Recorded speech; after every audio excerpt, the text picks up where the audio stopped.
repeal the amendments that have been made to this piece of legislation. Before I begin, allow me to introduce my colleagues. On my immediate right, I have Mr. Devdat Ramdas.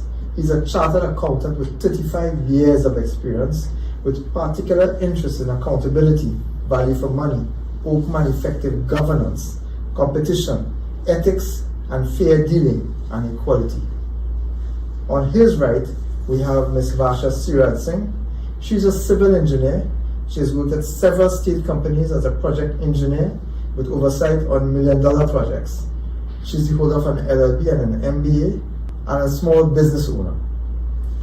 On my left, I have Mr. Kiran Singh. He's the president of the Greater San Fernando Area Chamber of Commerce and a businessman with over 20 years of experience. He is the holder of a degree in economics from the University of the West Indies. On his left, we have Dr. Narendra Rupnarayan. Dr. Rupnarayan is a medical professional with significant years of interest as a private medical health specialist and a family physician, specializing in practicing in a rural community. I am proud to say he is practicing in the constituency of Oropouche West. He has also tutored medical professionals in the field of medicine. He's a public health specialist and a family physician and practices in several rural areas, including the constituency of Oropouche West. He has tutored medical doctors in the medical legal field for the past 12 years, and I'm proud to say that he's a constituent of mine from the constituency of Oropouche West. We will be discussing the Public Procurement Amendment Bill, the Public Procurement and Disposal of Public Property Amendment Bill, legislation, law. The original parent bill of the Public Procurement Act, it's called the Public Procurement and Disposal of Public Property Act, was initially passed in 2015. It was created initially by the government of the Kamla Prasad Bisasa administration in 2014 and brought forward in 2015 by the current government, the PNM, and passed in 2015 and assent to thereafter. That legislation put in place the requirements for oversight of all contracts in which the state was involved in, whether it be procurement or disposal of assets of the states. Procurement simply means the acquisition of goods and services. Disposal simply means the sale or lease of those goods and services. The initial legislation was subjected to significant amounts of public interaction, engagement, and consultation. It was even the subject of a joint select committee which reviewed the legislation and brought to the Parliament for approval a consensus-based legislation which got input from all elements of civil society and the Parliament. That bill was passed. Everybody in Trinidad and Tobago was quite content with the contents of the bill itself. It was simply awaiting the regulations for making it effective. In 2020, the government then decided to make several amendments. Those amendments were brought to the House of Representatives and passed in 2020. Those amendments did three things. They removed the procurement from the Procurement Office the responsibility for overseeing the disposing of state property owned by the government of Trinidad and Tobago, property owned by taxpayers via the government of Trinidad and Tobago. Secondly, it removed from scrutiny government-to-government contracts and contracts that related to private and public partnerships. And thirdly, it removed from the scrutiny not just of the regulator but of the Parliament of vital and often used services that use public funds, specifically legal, financial, auditing, and accounting, and medical services. This legislation, in our view, watered down, so these amendments watered down the existing legislation to the point of making it ineffective and inefficient. We have great concerns about these amendments.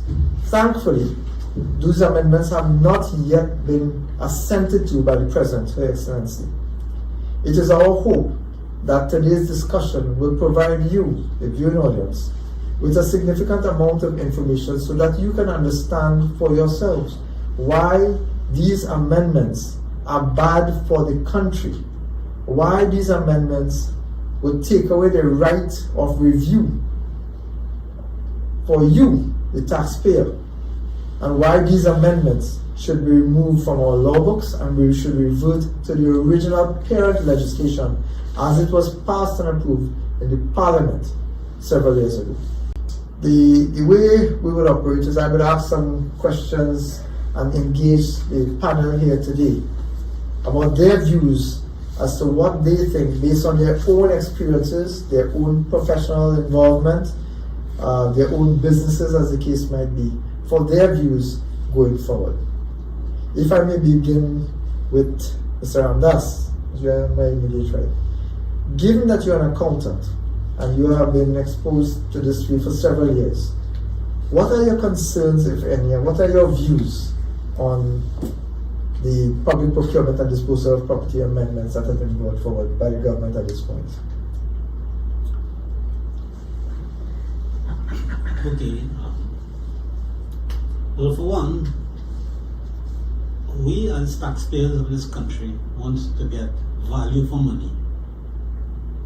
And I'm very interested in the disposal of taxpayers' property, state-owned properties that there's value for money.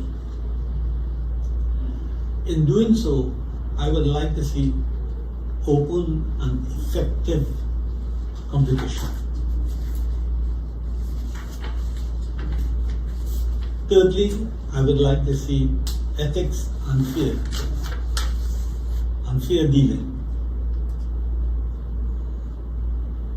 My favorite part as an accountant, I would like to see accountability and reporting. And lastly, I would like to see equity.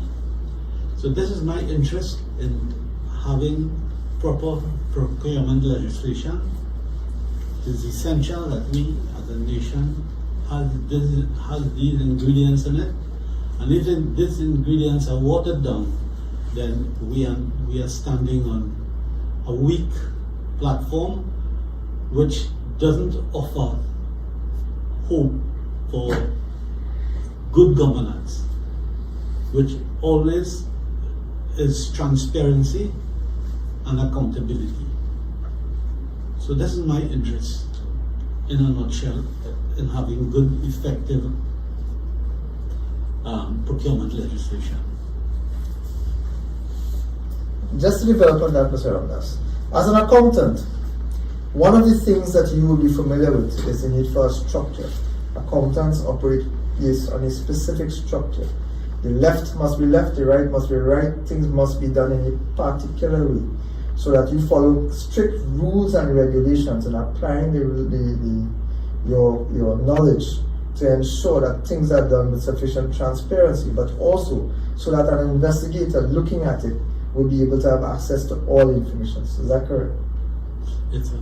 So therefore, your involvement and your concern must be based on that. Given your technical expertise and the way you see things, do you think that the amendments that have been made now allow for that sort of transparency and fair competition? Do you think that those concerns are, that your concerns that for the need for structure are kept in place by the amendments that have been made to the legislation? Or do you think, just to help you with the direction, do you think that the original legislation had sufficient information on it, sufficient checks and balances based on the public consultation to in fact ensure that those concerns that you have, that your pet subjects of accountability and value for money and open and effective competition, etc., that would have been covered by the original legislation, or made better or worse by the amendments? Okay. The amendment, in my view, weakened the original structure. Right? Essential pillars were taken out of it. And once you go down that direction where key elements of transparency, accountability are removed, then we are really on certain grounds, on not effective and transparent process. Okay. Once we have proper accountability, my pet topic, and transparency, then I see no reason why we should not revert to the original legislation which guided us in that direction. Once elements are taken out of it, then we are not heading in the right direction. All right, so if I may just give some examples of what the situation is now, based on the amendments. The first thing I said that they were going to remove from the oversight of the Public Procurement Office. I said that they were going to remove the sale and disposing of public property. I want to give the example of Petrotrin, because at this point, if this legislation, these amendments are in place, that the government can dispose of the assets of Petrotrin without the oversight of the procurement regulator. The government can do this without any need to explain to the parliament or to explain to the country who, what, when, why, and how. They were also removing from public scrutiny government-to-government transactions. I raised the issue of the China-Gezuba contract, which the first phase of which was valued at over $5 billion, and that was just phase one. That contract came to light because the media picked up that there was some kind of conditionalities that the government had actually signed off on. And when they signed off on these conditionalities, they were very severe, and they would have penalized the country, they would have undermined business interests in the country in favor of the entity that they were going to do business with. And that those kinds of contracts, because they were not yet under the procurement, this guy's version, this watered down version, the information became public, and the government was forced to retract and cancel that contract only because, now this is a contract that they went in, they received a proposal, they went in and negotiated, and they signed off on. And it is only when the secret deals, the conditionalities, the things that the country would have to put in place to facilitate this contract, it is only when those things came up that the contract was stopped. Can you imagine if it is that became the norm, where conditionalities between state to state, government to government contracts was a secret? But that is what this amendment is proposed to do. Keep that kind of contract a secret. That means that your accountability, your transparency, your need for free and fair trading and so on, that is going to be eliminated because we will have no knowledge. But a government will indebt Trinidad and Tobago, it will indebt the taxpayers, it will indebt the businesses, it will indebt the government for years on end without us knowing on what basis and how exactly we will put to risk. The other part of this, the third issue that I raised before, is that it prevents the government from having to explain how they spend public funds, including if they would have given a contract to friends and family in the legal fraternity or in accounting fraternity, etc. We would not be able to ask questions because the procurement regulator would not have had oversight over those kinds of engagements, which can run into millions and billions of dollars. So that being in mind, that means that your concerns, sir, are validly founded, because if it is that these amendments are allowed to be assented to and form part of the law in our country, then these very pillars that you are speaking about will disappear, because no one outside of the government will have oversight. The procurement regulator, who was set up for just this purpose, to ensure that contracts are free and fair and transparent and that the interests of the public purse is secured, he has been removed, his office has been removed from oversight of these very same contracts. I share your concern, because this means that transparency is out the window, accountability is out the window. I mean, think about it. If there's nothing to hide, why prevent us from looking? It cannot be that they are worried about the capability and competence of the procurement regulator. They hired somebody who was capable and competent. And there's a full complement of staff currently there in office. And they have done quite a bit of public sensitization and provision of documentation and so on to the public. They have done quite a lot, and they've shown their capability to do the very job for which they were hired in the first place. I am very curious as to why, given your concerns, and your concerns are the very concerns I think we all have, the need for accountability and transparency. You may have a different perspective in the sense that because you are an accountant, you're accustomed to things being followed by the rules and by the regulations, and therefore there must be grave concern on your part as to why the government is not doing this thing the right way. Because between 2014 and 2020, they agreed that this was the right way, and suddenly now you see them going the next way. Well, MP,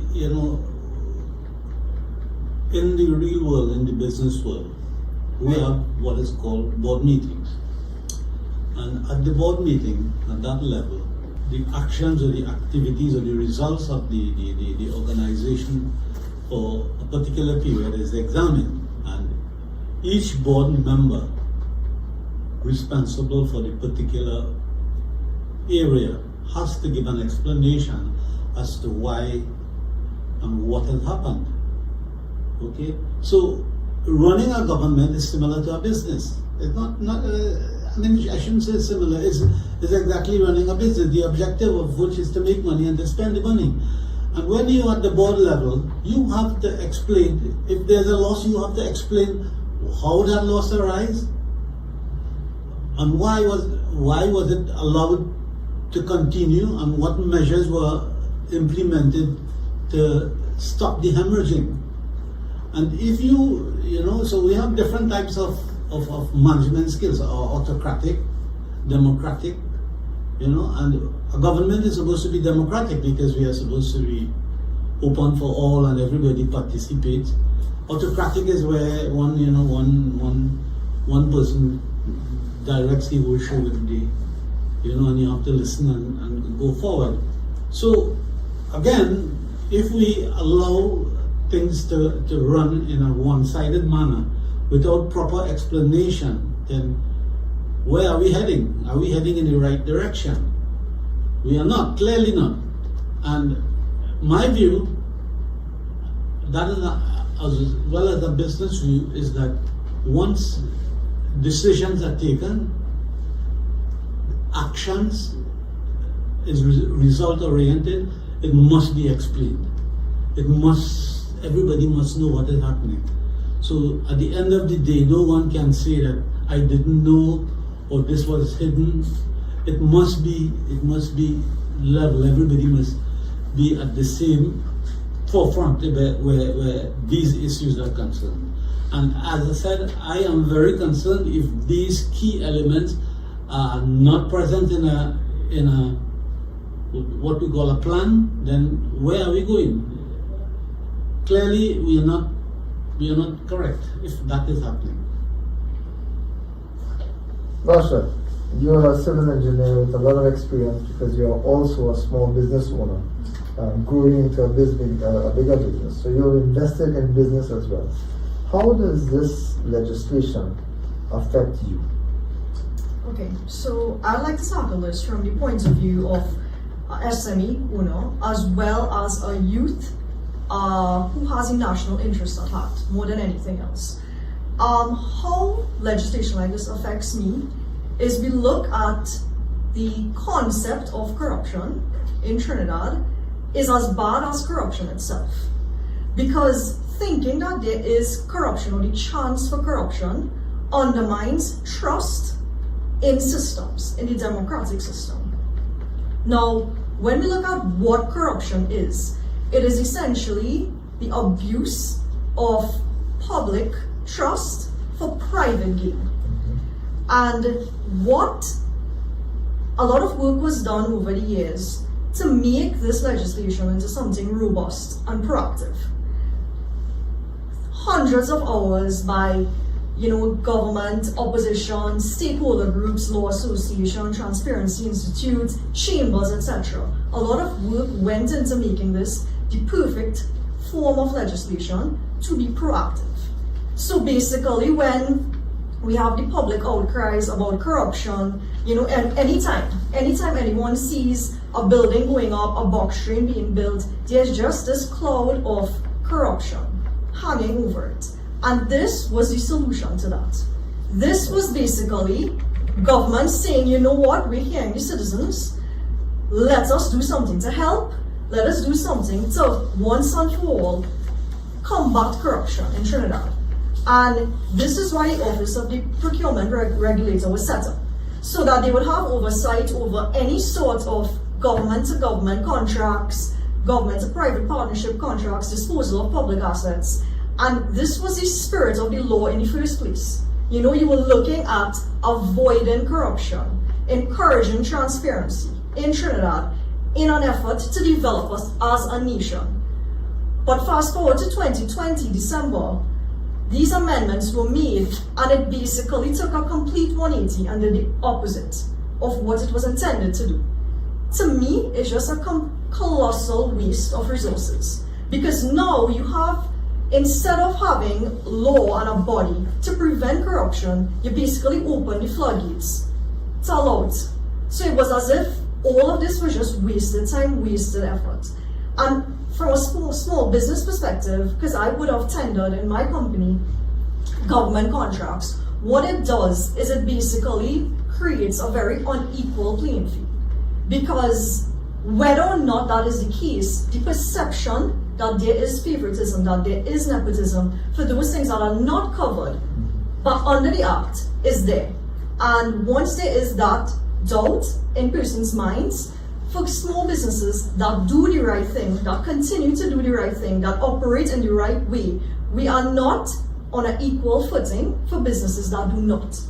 And what it really does, especially for a small business owner, it really discourages you. It really makes you feel, you know what, maybe we should just keep doing what we're doing, stay small, play safe, rather than trying to strive for bigger contracts on things that are really out of reach, out of touch. And it's really a sad place to be. It's a sad place to be as a business owner, and it's a sad place to be as a citizen of Trinidad. Because the only thing citizens want, most citizens, you should want a better country. From a small business perspective, MP, anything that we want to procure in my business, we go through a very rigorous system. I've learned this from being a project engineer on state companies. We employ our evaluation matrix. Something as simple. If I want to buy a printing equipment, you would basically look at cost, quality, you'd look at the technology, you'd look at warranties, after sales service, parts costs, you'd look at the reputation of the suppliers, you would basically look at a lot of different factors, the technology, the time that you take to get the equipment, whether you're importing it, whether you're buying it locally. Some companies, bigger companies, would even look at things like CSR, environmental impact, whether they have quality certifications, and you do an entire evaluation matrix. And then you decide, hey, when you look at your rating, who's the highest rating and you recommend? You would usually have two, and then you discuss why you recommend the top one. And that's just from a small business perspective. Now, it's scary for me as a small business owner that small businesses, SMEs, do so much to turn profit. We manage finances so well, just to turn a profit and to do the right thing, to pay our employees, pay your PAYE, pay your taxes. And then you take your money, you pay it in taxes, you give it to the government, and they squander the same money that you help, which you anticipate is going towards the public purse to be well spent to develop a nation, but rather what this legislation is doing is taking your money and telling you, you know what, you employ us, but you don't have a say, or you can't ask questions about certain contracts, and I find that completely unacceptable. Agreed. Mr. Singh, as President of Greater Chamber, Second of the Greater Chamber of Commerce, you would have yourself been involved in business for over 20 years. How do you see the current legislation, both in terms of the legislation, because you would have been exposed to some of these consultations and so on as well. How would you see the current legislation? What's your view of the current legislation as it exists on the law books and these amendments which have not yet been assented to? What is your view?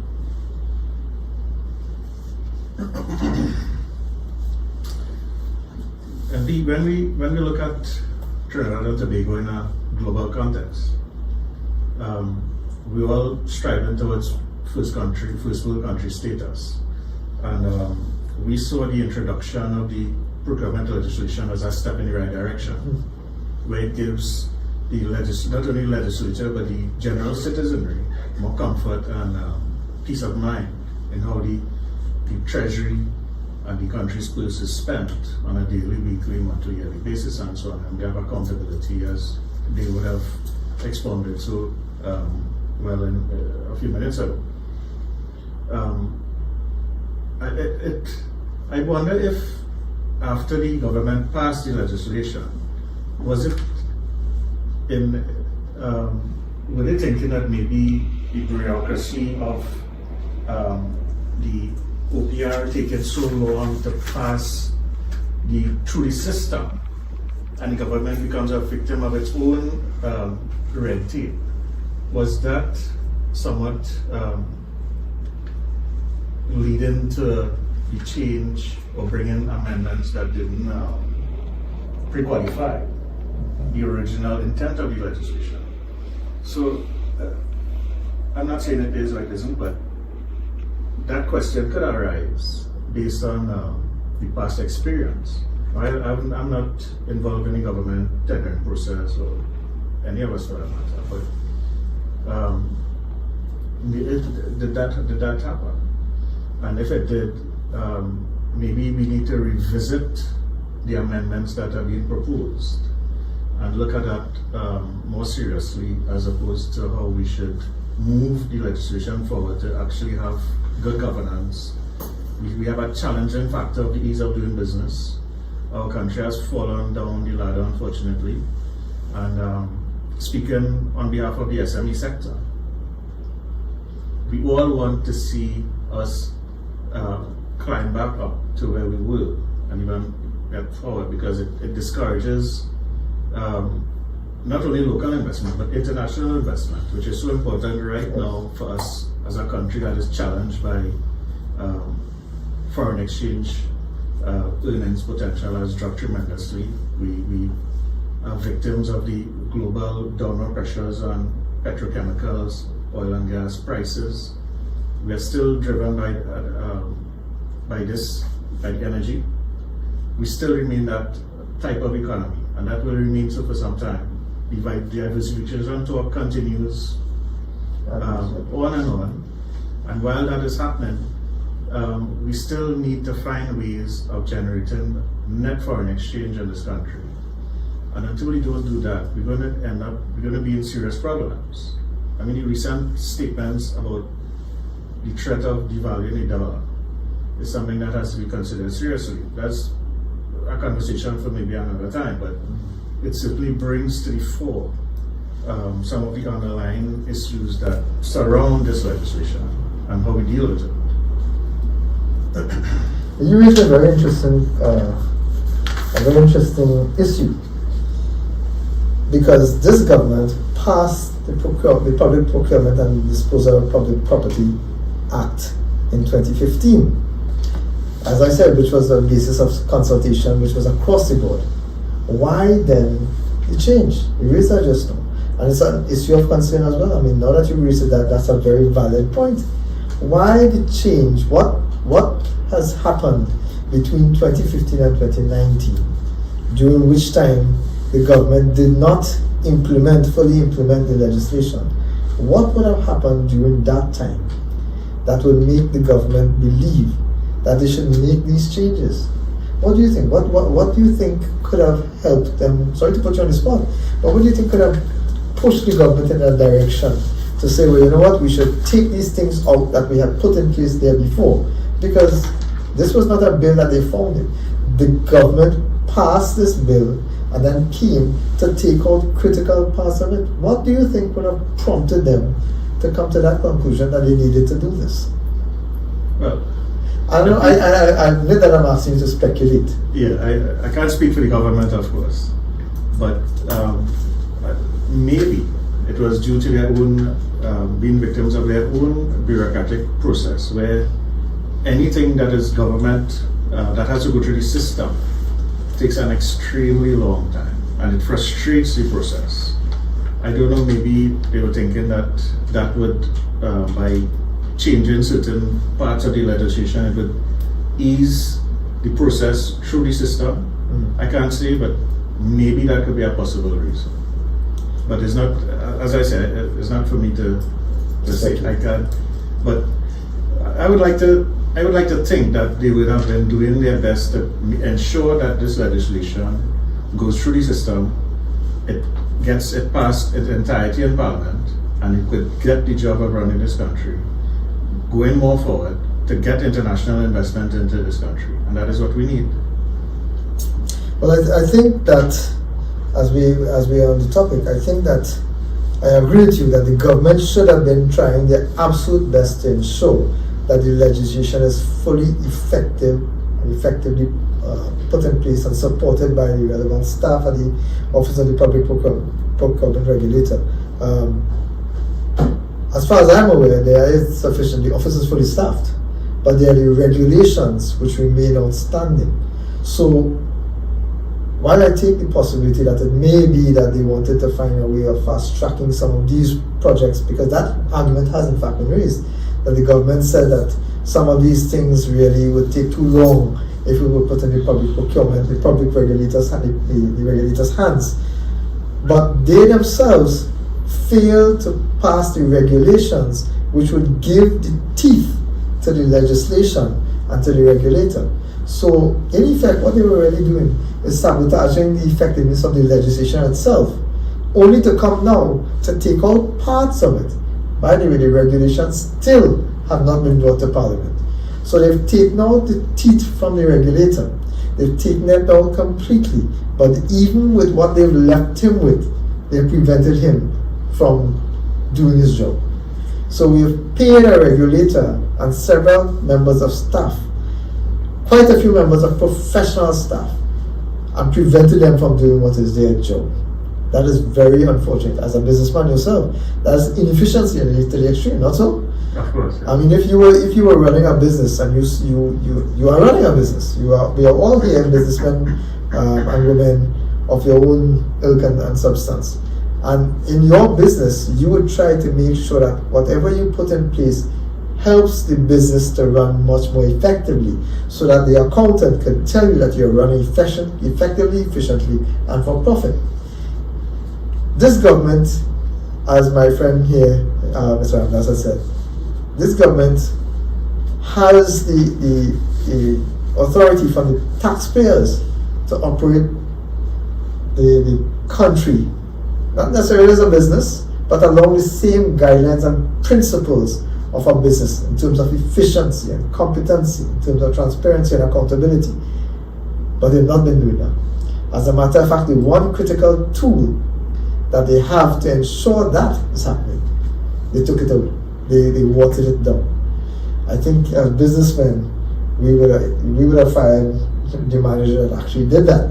So if you have a CEO that took away a tool that would have made your business much more effective, I'm sure you would have fired the CEO by now. Sure. I turn to Dr. Rupert. Doc, you're a businessman in your own right, but you're also involved from a public practitioner's perspective. I'm sure you would have engaged with thousands and thousands of individuals who would have raised some sorts of concerns and so on with you. Based on what you are hearing here, based on what you would have read for yourself, what are your concerns, if any, with regards to these amendments that the government proposes to bill? So, let me first start. Thanks, Dave, for this opportunity at this forum to raise our concerns and our ideas on procurement legislation and continue that conversation, because this conversation should not be stopped. It should continue, right, at all levels of society. from the common man on the street to the businessman to every single sector, even the sectors they want to take out legal, medical, accounting, or auditing, these sorts of financial services should still have their 2 cents to say. Mr. Ramdas spoke about ingredients, and to build a good product, if you continue on that analogy, right? If you have to create a good product, you must have the best of the best. So why, if you're not following the recipe, if you don't want a good recipe, you don't follow a process, you're gonna add ad hoc anything you want to put in. It says 1 pound of flour and you put 10 pounds. That's not good. So why go and cripple your legislation? It's like shooting your prize horse in the foot before the race. That seems very suspect in my book. To build again, we want a mutualistic consultation and not paternalistic. We don't want an autocratic sort of consultation. We don't want autocratic legislation. We want, if we continue along these lines, we will have a default position. And you raised a point, we must not sacrifice oversight on the altar of expediency, right? That's a very important thing to understand. And this whole excuse is that we're making these amendments to speed up the process and be more efficient. But as we all know, in a corrupt society, in a society that is not ideal, these things can be exploited. If we do a simple thing, Pasha spoke about an analysis in a business, and whenever I do anything, we do a SWOT analysis, and everybody knows what SWOT is: strengths, weaknesses, opportunities, and threats. So the major threat in this process on the floor is that there's a lack of oversight. If we understood the 7 core principles of this procurement legislation, and we start with fairness, we talk about accountability, we talk about competition, we talk about economy, right? We talk about the transparency, and Christian here raised the issue about transparency and the transparency index and how we have fallen in the scale. That's an important thing to understand. It will lead to our lack of development in this country. Would we attract foreign investors? Would we attract local investors? Would I be, as a businessman, I'm not a businessman as you guys, but would the business community feel okay to invest at this point in time? And I would answer no, right? The other 2 things that we have to do is integrity and openness. These things would be sacrificed if we have weak legislation. And basically that's my 2 cents. I mean, Christian is an economist. I see you had a degree in economics, and economics is really the study of how people interact with scarce resources. And at this point in time, we have very scarce resources. I don't want to return to the time when they have to cut cola in the NERAs. I don't want to return to a time where people have to wonder where the next dollar is coming from. No, not at all. I don't think any sane person in this country would want to return to that sort of time.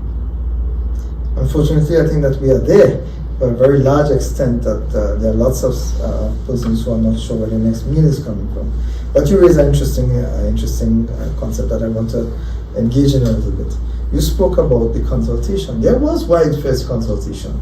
So I just realized this is what the government did. They went out, consulted with everybody. They asked you, tell me what you think about this. And you said what you thought, you said what you thought, you said what you thought, you said what you thought. And as the proper principles of democracy, we all got together and consensus came up with this piece of legislation and said, you know what? The country wants this. And then put it to the parliament approved it, and put it in place. All the government had to do was implement.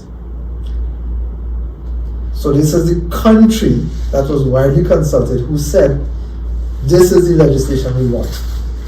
Lo and behold, the government, which is supposed to represent the very same people who already said what they want, the government comes in and says, you know what? Without going back out for public consultation, I am going to change what you all say you want and put in what I want. Doesn't that seem, as you said, is suspect? Doesn't that seem that something is wrong with this thing? Because what they've effectively done, if you look at the changes that they've made, is to take the very large contracts out of the oversight of the regulator. The very large ones, the multi-million dollar, multi-billion dollar contracts, are now outside of the regulator. The little ones still under him, you know. So why are you taking the very large contracts? You raise the ease of doing business, you raise the transparency index, you raise the corruption perception index. Those things already show that as a country, we have started to fall, we have started to fail. You spoke about confidence before, whether people want to come to Trinidad and Tobago to invest. Why would they? Already the ease of doing business is telling people not to come. You spoke of foreign exchanges, the crisis that we are facing now as business persons yourselves, in terms of getting foreign exchange. You have to line up in your bank for days on end to get $200 in foreign exchange. There are some shipping agencies that are not taking Trinidad and Tobago dollars now. You must have foreign exchange to bring in items. All of those things tell us that something is wrong with the system. And instead of fixing the system, what the government has tried to do is extract things from oversight, which will make sure that the system works. Something is clearly wrong with that. Now, I think we all signal the same things as business persons and as taxpaying citizens, that we have some drastic concerns as to why the government will do something which will impact its own integrity. That does not seem to be right. I want to make another round of this here, but let's start with you, Doc. How do you think that COVID would have impacted on these issues? Especially bearing in mind now that thankfully the regulations, thankfully the amendments that have been put in place have not yet been assented to. So it is not yet law. There's still time for the government to do the right thing. But what COVID has done is shone a brighter light now on the need to ensure that, you said it before, that the little bit of money we have, we spend it in the right way. But how do you think that COVID would have impacted on the need to ensure that public procurement is done properly? Right. And that's an important thing. COVID took the whole world by storm. I can't say that any country would have really understood at the beginning of last year what the economic situation would have looked like to any sort of country. I mean, from the biggest country to the smallest country, everybody had to make sacrifices. Everybody's debt to GDP would have raised. Everybody's or most countries and economies would have gone into recession and depression. So in terms of COVID hit everybody for a six, right?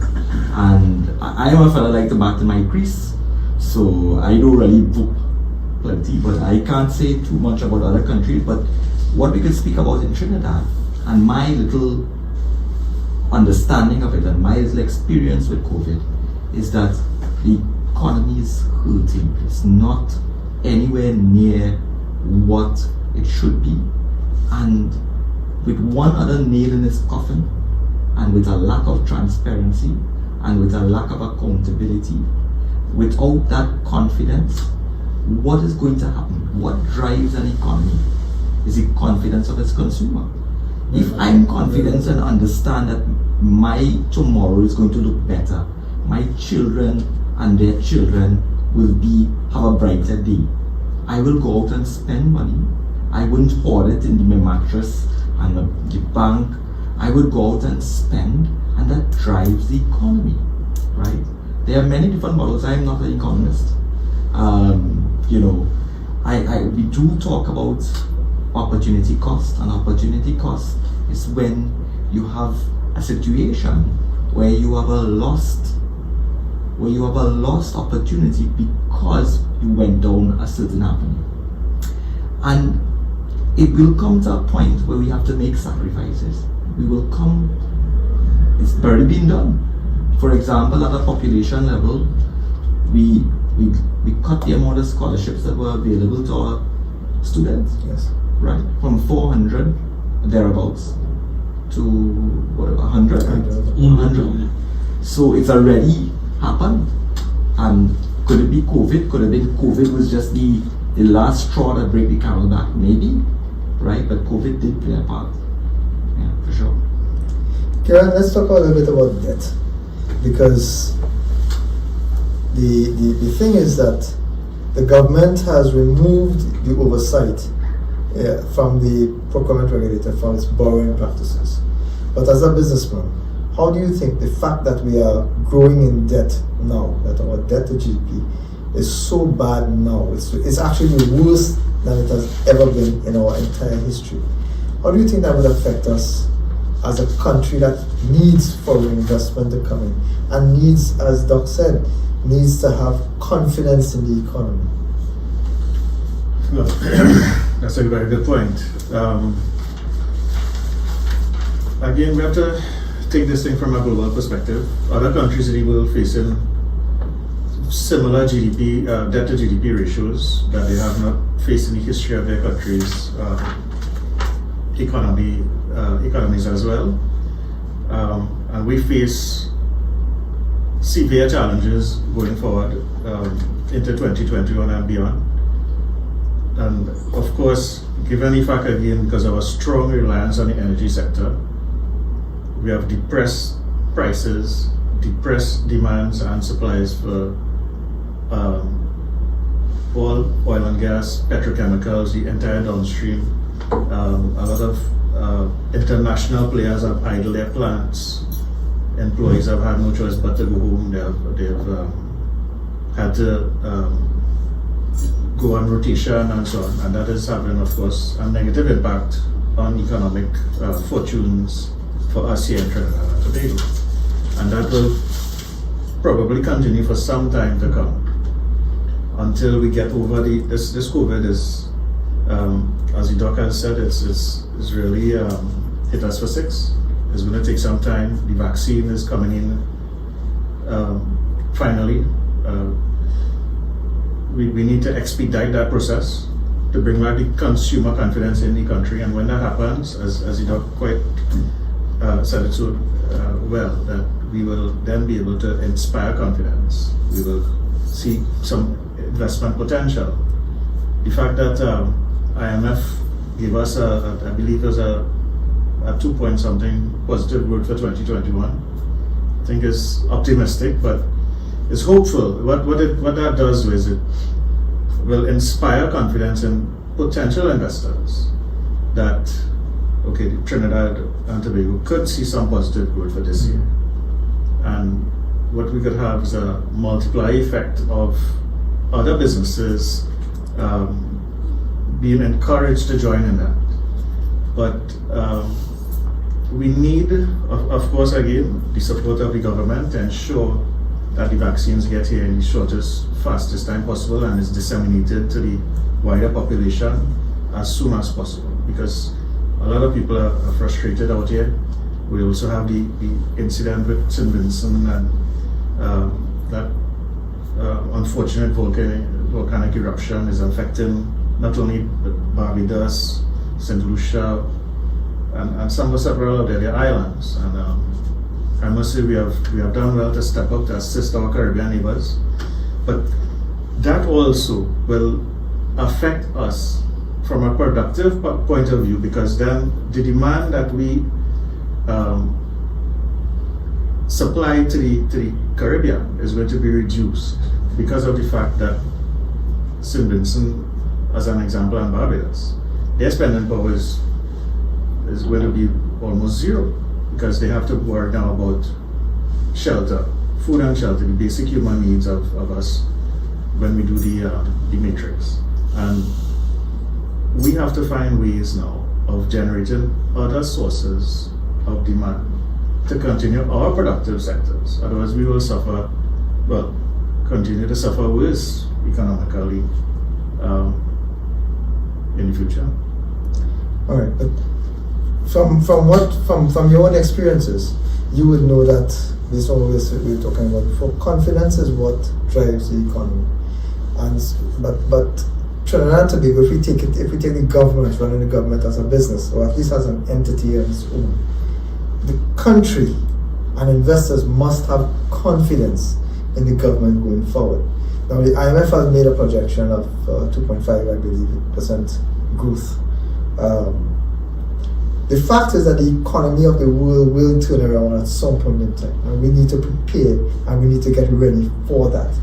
But the absence of legislation which ensures and builds the confidence of the investors are what is going to be our inhibiting factor. So it's very likely that while the rest of the world runs forward, legislative amendments such as what the government has put forward here, these kind of amendments would work in the opposite way. So that investors, well, two things are happening now, and value is it.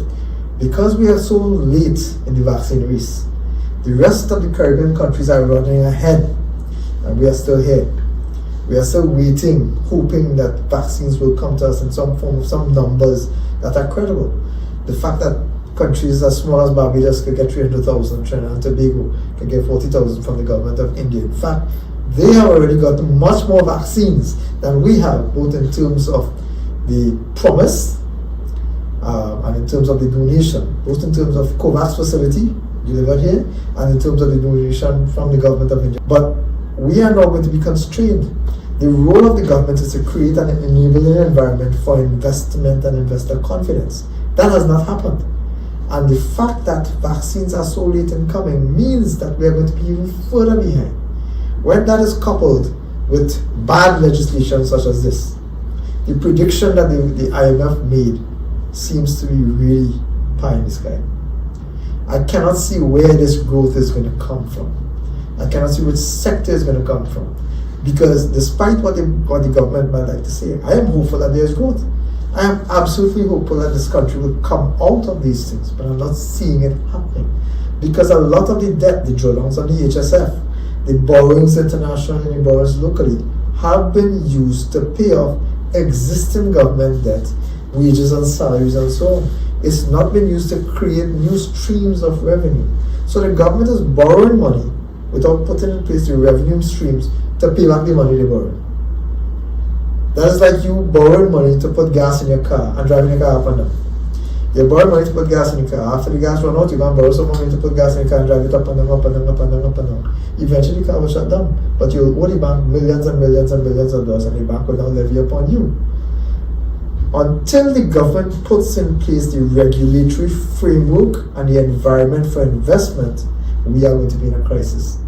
And the thing is that the economy, in my view, will continue to be challenged because these pieces of legislation have been watered down the way they have.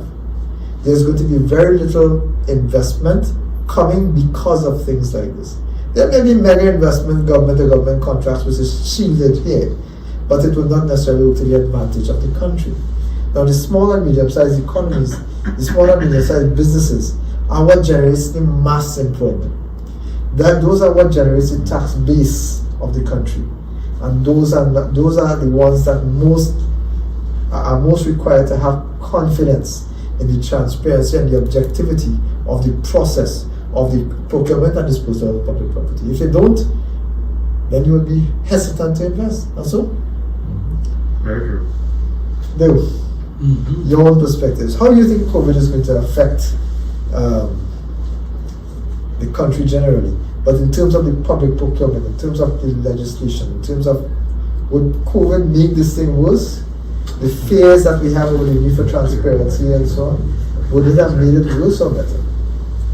Okay, well, first of all, let me compliment the doctor because some of the language used by this doctor, I'm wondering if he's an accountant as well, because I have to remind him that opportunity cost is a major concept in accounting And economics, well done. and economics. So don't shy away from from not being an accountant. Anyway, so let's get back down to the business. Okay, so if we are not careful by having scrutiny and over weak legislation, then we are in real shaky waters. All right, I mean, I'm not a politician, and but I would want to say that COVID it sort of cover up some of the government inefficiencies because they hide behind it and say, well, because of COVID we can't do this, because of COVID we can't do that. So inefficient government cover-up is contributing factor by COVID. So I would like to see that yes, we must have good, strong legislation. Okay, so we have to have proper foresight, proper legislation, so that I and you and the next generation could continue in a good light. Okay, without these guiding elements, we are really in bad shape. I mean, economically, we are already, as was mentioned by Karen, we don't have certain basic things that we need to do.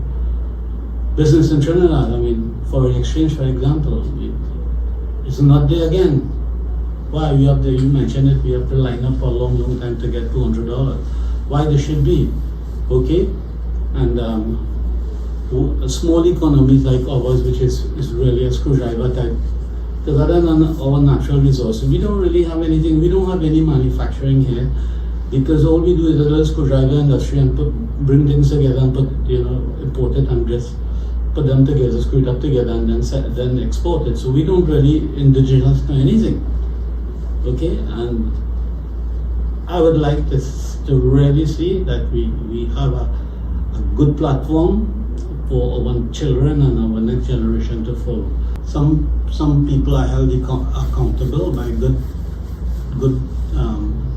procurement legislator, so that you could pull up some of these managers who are not doing too well and make them account or fire them, for example. And these things are not, as we know, is not very visual in our society. People are not held accountable for their inactions. They seem to be put in a position where they're elevated instead of demoted. So I would like to see that as well, as an end result of all of these things, that you hold people accountable and make some form of action against their ineffectiveness open to the electorate. But that's a nice segue, because the legislation as it existed between 2015 and 2019-2020 was in fact designed to hold everybody accountable for their actions. Every government agency that was involved in negotiating a contract with another state or another country or another entity, both to purchase goods and services or to sell goods and services, would have fallen under the procurement regulator, and as such he would have been able to have the oversight to make sure that things were done in a proper manner. Because frankly, we all know that we cannot trust this government. I'm the politician. We know we cannot trust this government. The Standards scandal, Petrotrin fiasco, the China Gazuba contract, those are only three. The gas to liquids contract, which came before this government, but which they facilitated thereafter. Those are a few multi-million, multi-billion dollar activities that the government got involved in, for which there is no transparency. But also it comes back to what you were saying. Nobody was held accountable for the taxpayers' money that was spent. Now the assets that they buy or the assets that they sell belong to us. We are the taxpayers. We are the ones who have to pay for it. The money that they borrow belongs to us, because when they borrow it, it is we who have to pay. So anytime a government, for example, I hear you, the conditionalities may be such that the government may not want necessarily, they may sign some non-disclosure agreements, the government may not necessarily want us to know what those conditionalities are, but the procurement regulator should know. Just like the Attorney General would know, because those conditionalities form part of your contract. It is not, I think, that we want to see the dots, etc., but we don't trust the government. In a lot of the things that they have done, in a lot of the activities that they've engaged in, they have not followed due process. This is a classic example. What this does is take away due process from what is in existence. So they put this wonderful piece of legislation in place, and instead of running forward with it, they cut it down. And they've prevented it thus far from taking effect. Corruption is a cost. Anytime there's corruption, it means the cost of doing business went up. And it means we become less and less attractive to investors, including in the SMEs. So here's my segue. Basha, tell me what you think about the conversations we've had so far, and what you think we should be doing differently. I think that I agree with all the presenters here this evening. In terms of the COVID situation, I just want to touch on that a bit. I think what the effect that has had on the legislation is that it makes it easier for the government to make excuses.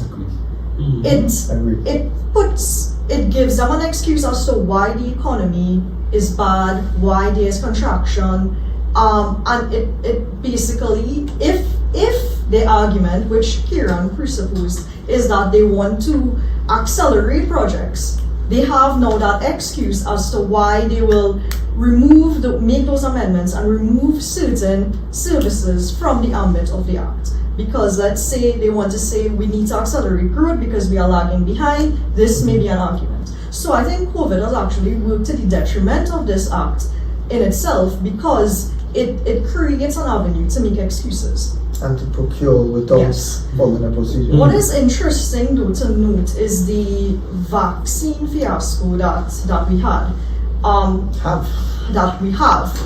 And it's interesting because in the COVID economy or COVID climate, which we could call it that, we have been experiencing that for the last year, the single most important thing to the government, to the nation, is the health of its citizens. Yes. I mean, the health of its citizens would have been the precursor to enforcing all regulations that came under COVID, whether it be closure of business, wearing your masks, all these different laws that took effect.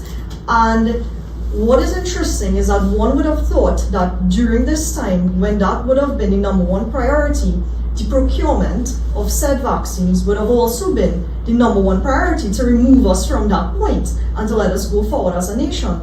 But rather the opposite has happened. It actually unraveled an entire fiasco of improper procurement, fighting with state fighting, or what the proper word to use may be, a diplomatic fiasco, and then resulting out of that a lot of questions being asked about the cost of vaccines, as you would have raised, and the cost of vaccines, where we're getting it from, what type of vaccines, and then when we finally got vaccines, the expiration date on vaccines, etc. And it's interesting that all of this came up during this time, because medical services are one of the things that would be exempted under the amended Act, and that is scary. I mean, it's scary to know that the government could get away with doing this, something that affects us all, every single one, in such a deep way, because we've all had to change our lives because of COVID. And it's unfortunate that when questions are asked, answers always tend to be clouded in secrecy and veiled in different sorts of answers, where you don't really get clear answers. Up till now, we don't really have answers to the questions that have been raised regarding the vaccines, and that's just very unfortunate. And it again goes to show why the office of the OPR is so important, why there must be oversight on all of these contracts, why these things must pass through the regulator in the first place, and let them give a stamp of approval before we engage in these contracts. You know, so I think although COVID has shown our failures, it also gives us an opportunity to say, again, if you want a solution to the problem, here, it was here, and you just butchered it. So it was here, it was made here, and we could have had a solution, and we could have been moving forward, and we could have been, you know, for once, just seeing the light where we could have had better management of contracts, but it was taken away. And that is something, if you are looking and if you are a citizen, it is something you should be upset about. And it's something in your interest, in your national interest, you should be upset about. You know, when we spend public money, when the government spends public money, it seems to be so easy to mismanage it because we don't feel it. We don't, like, if I were to miss $1,000 in my business, you would find it. You would find the hole, you would find it, and you would find the person that's accountable, and you may fire them off the bat if they don't have a reasonable explanation. But in the government, it's so easy because we don't feel the money. But you know what? We're not going to feel it until it's gone, until it's running out. And as Doc said, you already started seeing it with the slashing of scholarships. You're going to start seeing it when you need to have infrastructure projects. You can't finish schools in our constituency, MP. We can't finish those schools that are there. You know, when we are crying for help and we need funds and we realize it's no longer there, that is when we're going to feel it. And that is why efficiencies, building efficiencies and having spending so that you spend properly and you have proper procurement, that is why it's so important. So I just want to wrap up with that and just let everyone know that it affects everyone. It affects you, me, your kids, your grandkids. It affects every national. When we do not have basic things like water and roads, but we could mismanage in the billions, as you said, in projects like Unequal, World GTL, just to name a few, where we have all these scandals. You know, so I mean that's my contribution. I want to agree with you. What COVID did was to show how important proper public procurement is. What we have not yet seen is how critical public disposal of property, and how government to government contracts, and how government to private public partnerships, how those things can affect. The government has already signaled involvement in WASA, involvement in the port, and unless we have oversight, we run the risk of a runaway horse in this country. I want to thank you all very much for coming. I want to offer you a chance to say a few last words if you think that there's anything else you want to add to the discussion. Doc? I think it was a very fruitful discussion this evening, and again I'd like to thank everybody for their contribution. I mean, I've taken a bit of part of your work, but I mean, on my personal point of view, I learned a lot from this forum here this evening, and it's good to get other persons' opinions and facts about how this situation affects them. And at the end of the day, I'd like to just add a few things. The mom and pop organizations that you talk about, these small businesses are the backbone of any economy throughout the world. They employ a significant part of the population, and they contribute to GDP in whatever small way.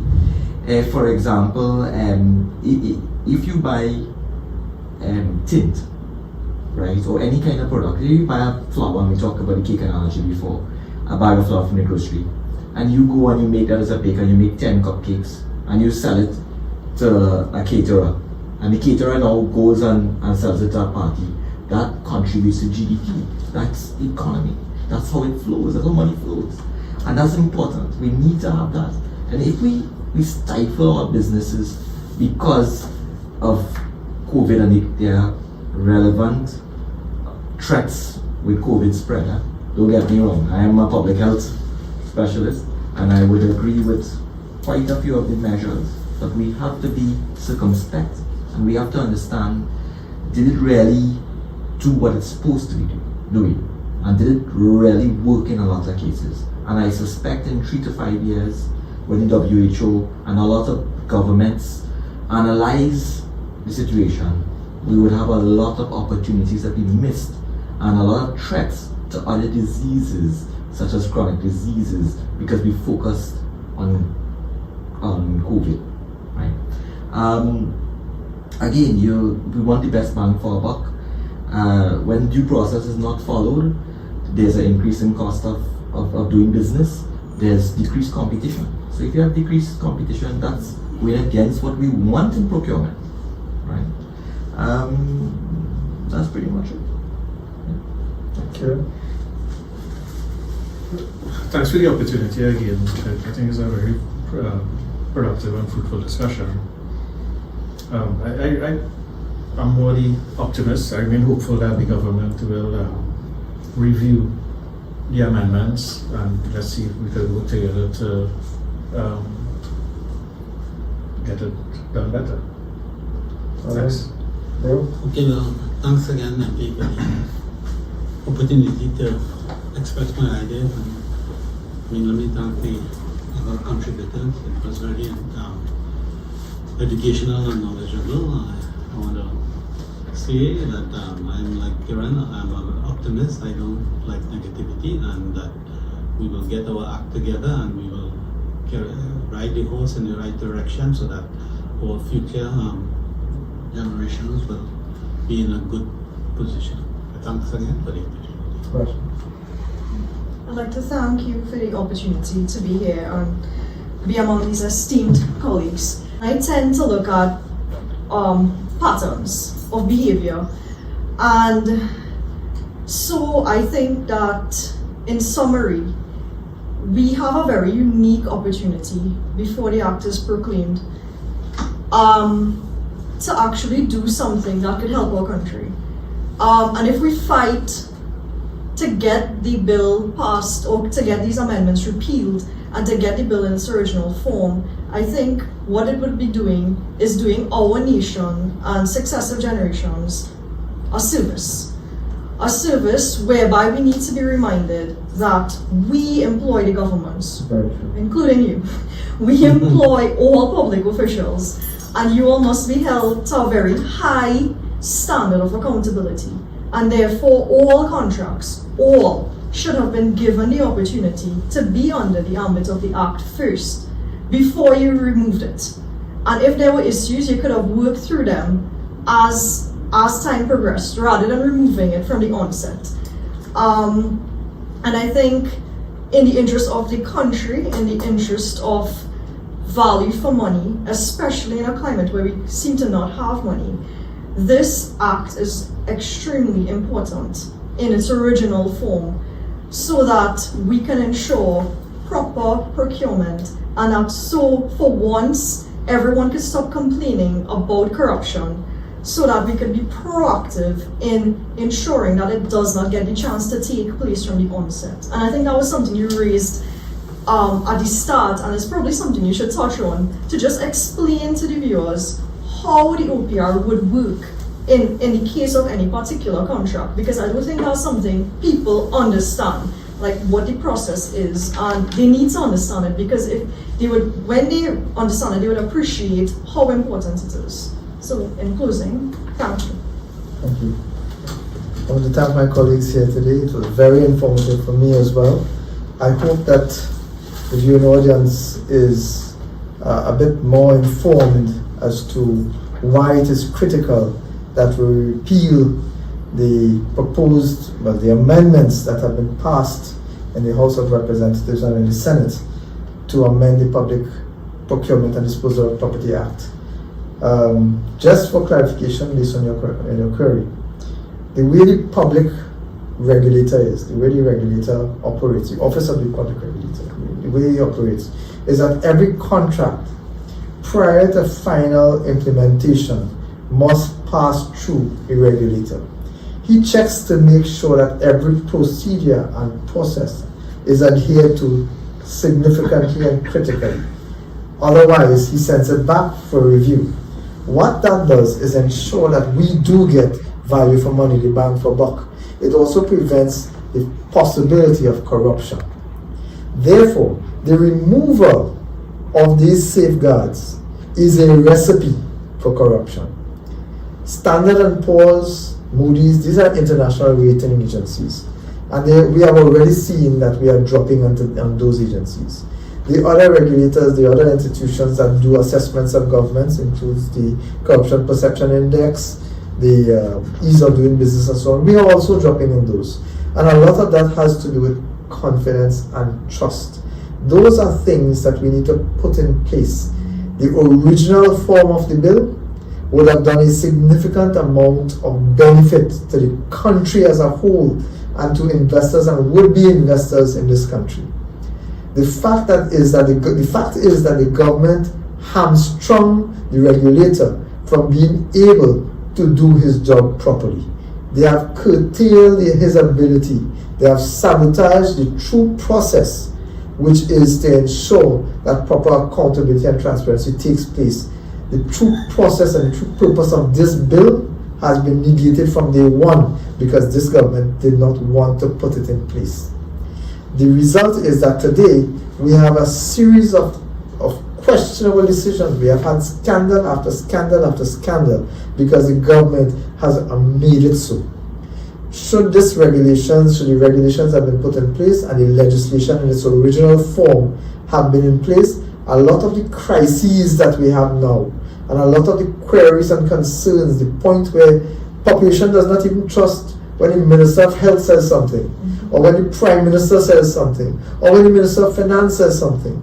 The population does not trust the government to do the right thing. And when the government takes away in critical transparency tools such as this, the population is vindicated. This is one of the reasons why the population cannot trust the government of the day. If members of the viewing audience has queries, questions, suggestions, issues that they would want to raise, I welcome you to send them to me. You can find my email address. You can find our contact information at the bottom of the screen now. I welcome any correspondence and suggestions you may have on how we can treat with this matter going forward.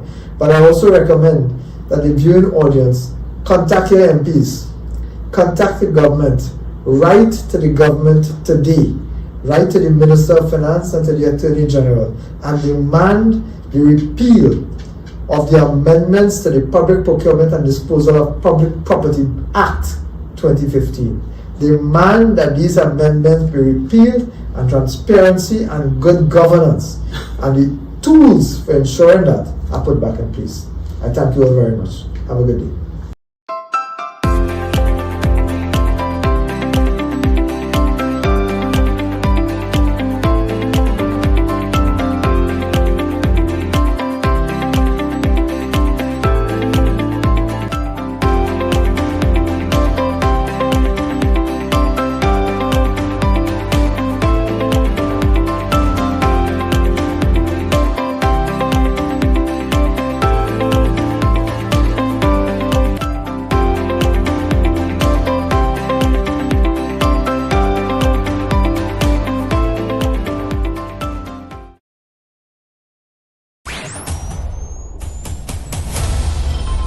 No high UNC official met any PDP official. You don't need the UNC to pass the bill. This is the worst and they need to go. Fire burn you, Guardian.